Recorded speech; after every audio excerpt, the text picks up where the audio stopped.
یاد رکھیں انسان کے دل میں اللہ نے اتنی طاقت رکھی ہے، اتنی طاقت، جس چیز کا اپنے آپ کو عادی بنانا چاہے بنا لے گا۔ یہ جو کہتے ہیں نا گناہوں کی عادت پڑ گئی، یہ چھوٹتا نہیں ہے، اس لیے نہیں چھوٹتا کہ عادت ڈال لی ہے۔ چھوڑنے کی عادت ڈالو تو چھوٹنے کی عادت پڑ جائے گی۔ چھوڑنے کی عادت ڈالو گے، آہستہ آہستہ چھوڑنا شروع کر دو، چھوٹنے کی عادت پڑ جائے گی۔ ایک نسخہ بتا کے اپنی بات کو ختم کرتا ہوں۔ دیکھو گناہ کی عادت چھوٹتی کیسے ہے، ایک نسخہ بتا رہا ہوں، اور یہ نسخہ تجربے پر مبنی ہے، صرف ہوائی فائرنگ نہیں ہے، ہوائی باتیں نہیں ہیں، قرآن حدیث سے بھی ثابت اور تجارب سے بھی ثابت ہے۔ اپنے تجربے بتا رہا ہوں۔ ایک نسخہ، جب گناہ، دیکھو شیطان جو گناہ کرواتا ہے نا، وہ کیوں کرواتا ہے؟ وہ یہ سوچ کے کرواتا ہے کہ اب تو یہ گناہ کر لے پھر توبہ کر لینا، ایک دفعہ حسرت نہ رہے نا، تاکہ یہ مزہ میری زندگی سے رہ نہ گیا ہو۔ ایک صاحب یورپ گئے، کبھی انہوں نے نائٹ کلب نہیں دیکھے تھے، مجھے خود بتا رہے، کہہ رہے میں نے کہا ایک دفعہ نائٹ کلب کا ایک چکر ضرور لگاؤں گا میں نے کہا کیوں؟ کہنے لگے اس لیے کہ یہ حسرت نہ رہ جائے کہ نائٹ کلب نہیں دیکھے تھے کیا ہوتے ہیں۔ میں نے کہا نائٹ کلب میں ایک چکر لگانے کے بعد یہ حسرت، کہہ رہے کچھ کروں گا نہیں میں نے کہا پھر یہ حسرت رہ جائے گی کہ کچھ کیے بغیر دنیا سے چلا گیا، کیا خیال؟ زنا کیے بغیر دنیا سے چلا گیا، شیطان یہ ورغلائے گا۔ پھر اگر زنا کر لیا تو زنا کے تو ہر روز نئے مزے ہیں، زنا کے تو ہر روز نئے مزے، ہر روز شکل تبدیل، شیطان پھر اور برگلاتا رہے گا۔ میں نے کہا تجربوں 20-25 سال نکل جائیں گے، اس کے بعد جب بڑھاپا آئے گا تو کسی تجربے کے قابل نہیں رہو گے۔ پھر جو ہے نا اللہ کہے گا، اور پھر بڑھاپے میں توبہ کی توفیق بہت مشکل سے ملتی ہے، یہ بتا دوں۔ تو کہیں گے بوڑھے میں توبہ، بوڑھا آدمی بہت مشکل سے توبہ کرتا ہے۔ وہ جو کسی سے بدگمان ہونا جائز نہیں ہے، بوڑھے نے اگر گناہ چھوڑا ہوا ہے، کسی مخصوص کے بارے میں بدگمان ہونا جائز نہیں ہے، کوئی بھی کبھی بھی توبہ کرے قبول ہے۔ لیکن عام طور پہ اگر بوڑھے سے گناہ چھوٹے ہوئے ہوتے ہیں تو وہ اس لیے وہ اس کو پتا ہے کہ نہیں ہو سکتے۔ اگر اللہ اس میں صحت لوٹا دے نا، صحت لوٹا دیں، پھر پتہ چلے گا کہ وہ توبہ پر قائم ہے یا نہیں۔ تو توبہ تو دل کی بات ہے نا، وہ تو اللہ ہی جانتا ہے، اللہ کو پتا ہے کہ اس کی صحت واپس آ جائے گی۔ جیسے ایک آدمی دریا میں ڈوب رہا تھا، ڈوبنے لگا، لوگوں نے کہا وہ منت مان لے کہ اتنی دے کے اللہ کی راہ میں دوں گا تو شاید بچ جائے۔ اس نے کہا منت نہیں، تیر کے نکل آؤں گا میں باہر، صحیح ہے نا، میں نے کہا میں دے کے دینی پڑیں گی۔ تو بہت سمجھایا لوگوں نے، باللہ جب اس کو یقین ہو گیا اب تو مر ہی رہا ہوں، نہیں بتا، تو اس نے کہا اللہ تو نے مجھے بچا لیا تو 2 دیگیں تیرے نام پہ میں صدقہ کروں گا۔ ایک دم ایک لہر آئی، اس کو اٹھا کے باہر، جیسی باہر نکلا کہتے کیڑی دیگ، کون سی دیگ؟ ایک دم دوسری لہر آ کے اندر واپس۔ کہہ رہے بھائی میں یہ پوچھ رہا تھا کہ کھارے چاول کی یا میٹھے چاول؟ پوچھنے تو دو کم از کم، پوچھنے بھی نہیں دے رہے۔ وَإِذَا غَشِيَهُم مَوْجٌ كَالظُّلَلِ دَعَوُا اللَّهَ مُخْلِصِينَ لَهُ الدِّينَ۔ قرآن انسان کی نفسیات سے واقف ہے نا، قرآن بتاتا ہے جب مصیبت میں پڑتے ہو سب خالص اللہ کو پکارتے ہو، قرآن کہتا ہی توبہ بھی کرتے ہو، گناہوں کو لات مارنے کا عزم بھی کرتے ہو، جب تمہیں طوفانی موجیں چاروں طرف سے گھیر لیں، زلزلے میں پھنس جاؤ، موت کو اپنی آنکھوں سے دیکھنا شروع کر دو، دعوا اللہ مخلصین لئن انجیتنا صالحا لنکونن من الصالحین۔ اے اللہ اگر تو نے اس عذاب سے نجات دے دی، میں گناہوں کے قریب نہیں پھٹکوں گا، ضرور میں صالح لوگوں کی زندگی گزاروں گا۔ فلما نجاہم فمنہم مقتصد، فرمایا اگر ہم نجات دے دیں، من تبعیض کے لیے بہت تھوڑے سے ہوتے ہیں جو اپنی اصلاح اعتدال پہ قائم رہتے ہیں۔ آگے دھمکی دی، یا ایھا الناس، اے لوگو انما بغیکم علی انفسکم، تم جو ہمارے خلاف بغاوتیں کر رہے ہو نا، معاہدے کرتے ہو، مصیبت میں پڑ گئے، پھر مصیبت سے نجات دیتے ہیں، دوبارہ پلٹ جاتے ہو، پھر مصیبت نہیں آتی، پھر موت تک ہم تمہیں گناہوں میں چھوڑ دیتے ہیں، لیکن یہ یاد رکھو جو تم نے معاہدہ توڑ کے بغاوت کی ہے، انما بغیکم علی انفسکم، اس بغاوت کا نقصان تم اپنے خلاف کر رہے ہو، یہ بغاوت تمہارے اپنے خلاف ہے، ہمارے خلاف نہیں ہے۔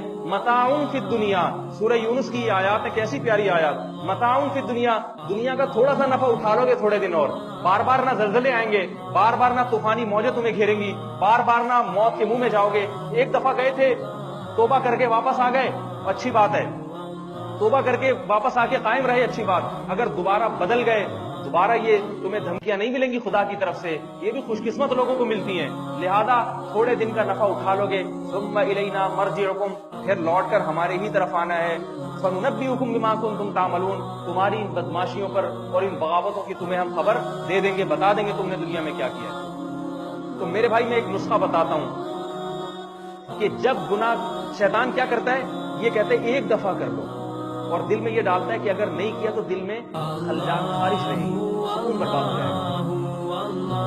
تو پہلی بات تو یہ کہ ہونے دو برباد، سکون برباد کرنے کا ہی تو ثواب ہے، سکون تم برباد کرنے پہ تو اللہ راضی ہوتا ہے، اسی پہ تو اللہ خوش ہوتا ہے۔ ایک نوجوان کو ایک عورت نے زنا کی دعوت دی، ایسے تنہائی، یہ سچا واقعہ ہے، ایسی جگہ پر جہاں ان دونوں کے سوا کوئی نہیں تھا۔ یہ نوجوان کیا کرتا، پوری رات اپنی جو ہے نا وہ انگلی موم بتی چراغ میں لے کے جاتا اور باہر نکال دیتا، پوری رات تڑپتا رہا۔ صبح اٹھتے ہی اس عورت سے کہا یہاں سے بھاگ جا، رات کو نکالنے، تو قصہ لمبا ہے، مختصر سنا رہا ہوں۔ اس عورت نے کہا یہ تم نے ساری رات کیا عمل کیا ہے؟ اس نے کہا جب میرے دل میں زنا کا خیال آتا تھا، دل میں یہ خواہش پیدا ہوتی تھی کہ ایک دفعہ کر لو پھر توبہ کر لینا، دل ٹھنڈا ہو جائے گا، فوراً ذہن میں خیال آتا تھا یہ آگ برداشت ہو جائے گی تو اس سے قیامت کے دن یہ آگ برداشت ہو جائے گی، لہذا میں دنیا کی آگ میں انگلی ڈالتا تھا، اور جب میری چیخ نکلتی تھی میں کہتا تھا نہیں، یہ زنا کا مزہ اتنا نہیں ہے جتنے اس آگ کا عذاب ہے۔ یہ بڑے لوگوں کا کام ہے۔ تو شیطان گناہ کیوں کرواتا ہے؟ ایک دفعہ کر لو، پھر نہیں، پھر توبہ کر لینا۔ تو جس نے یہ راہ اختیار کی نا وہ موت تک کرتا رہتا ہے، موت تک یہی سوچ کے کرتا رہتا ہے کہ توبہ کر لوں گا، اور توبہ کی توفیق اس سے چھین لی جاتی ہے، نہیں کرتا، پھر توبہ نہیں کرتا۔ توبہ کرنا آسان کام نہیں ہے، اور اگر کرتا بھی ہے تو کہتا 25-30 مرتبہ کر لو پھر کر لوں گا، اور اسی اثنا میں بعض دفعہ اس کی موت واقع ہو جاتی ہے، اس سے ہزاروں لاکھوں واقعات ہیں۔ تو شیطان جس راہ سے گمراہ کرنا ہے نا، اسی راہ سے شیطان کی شر سے بچو۔ وہ کیا ہے کہ صرف اس دفعہ نہیں کروں گا، اگلی دفعہ کر لوں گا۔ سمجھ میں آ رہی ہے بات؟ نہیں آ رہی میرا؟ وجہ پتہ ہے کیا ہے؟ وجہ یہ ہے کہ ساری زندگی کے لیے گناہ چھوڑنے کے لیے تیار نہیں ہوتا انسان۔ وہ کہتا ہے یار میں پورا صوفی بن کے بیٹھ جاؤں، ساری زندگی، یہ تو بڑا مسئلہ ہے، یہ سارے مزے ہی چھوڑی۔ شیطان کہتا ہے اتنا مشکل، بہت مشکل ہے بھائی، 2-4 دفعہ کر لے پھر چھوڑ دینا۔ تو شیطان کو یوں ورغلائے اپنے نفس کو کہ میں ساری زندگی کے لیے چھوڑ ہی نہیں رہا، اس دفعہ موقع ہے، بس اس دفعہ نہیں کروں گا، اگلی دفعہ کر لوں گا میں۔ تو میرے بھائی یہ ہمت کرو گے نہیں کرو گے؟ جب دل آئے آج نہیں، شیطان کو بولو کل کر لوں، اور پھر بھی اگر کرا دے شیطان گناہ، مایوس نہ ہو، اس لیے کہ وَلَا تَيْأَسُوا مِن رَوْحِ اللَّهِ، اللہ کیا فرماتے ہیں؟ لا تقنطوا من رحمت اللہ، اللہ آپ کو اپنی رحمت سے مایوس نہیں کر رہا، کیونکہ مایوسی کے لیے اللہ نے ایک ٹائم متعین کر دیا ہے۔ اللہ اپنے ٹائم کے اوقات کے بڑے پابند ہیں۔ اللہ نے کہا جو میں نے ٹائم مقرر کیا نا مایوس کرنے کے لیے، وہ ہے موت کا وقت، اس سے پہلے کوئی مایوس نہیں ہو سکتا، دروازے توبہ کے کھلے ہوئے ہیں، لیکن موت کے وقت مایوسی ہی مایوسی ہے۔ انہا کلمۃ هو قائلها، فرمایا موت کے وقت ایریا رگڑ رگڑ کے بھی اگر توبہ کی تو یہ توبہ کا لفظ تمہاری زبان سے نکلا ہوا ایک کلمہ ہوگا، ہوا میں تحلیل ہو کے ختم ہو جائے گا۔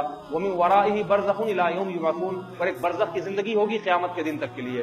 تو میرے بھائی یہ ساری نصیحتیں، ساری باتیں موت کا جھٹکا دیکھنے سے پہلے کے لیے۔ اللہ ہماری عورتوں کو موت سے پہلے مکمل پردے کی توفیق عطا فرمائے، غیبتوں سے بچنے کی توفیق عطا فرمائے، والدینوں کی، ماں کی فرما برداری، باپ کی فرما برداری کی توفیق عطا فرمائے، شوہر کی اطاعت کی توفیق، جھوٹ چوری چغلی اور برائیوں اور چوریوں سے اللہ تعالیٰ حفاظت فرمائے، اور ہمارے مردوں کو اللہ تعالیٰ نظر کی حفاظت عطا فرما دے، ہمارے نوجوانوں کو داڑھی رکھنے کی توفیق عطا فرما دے۔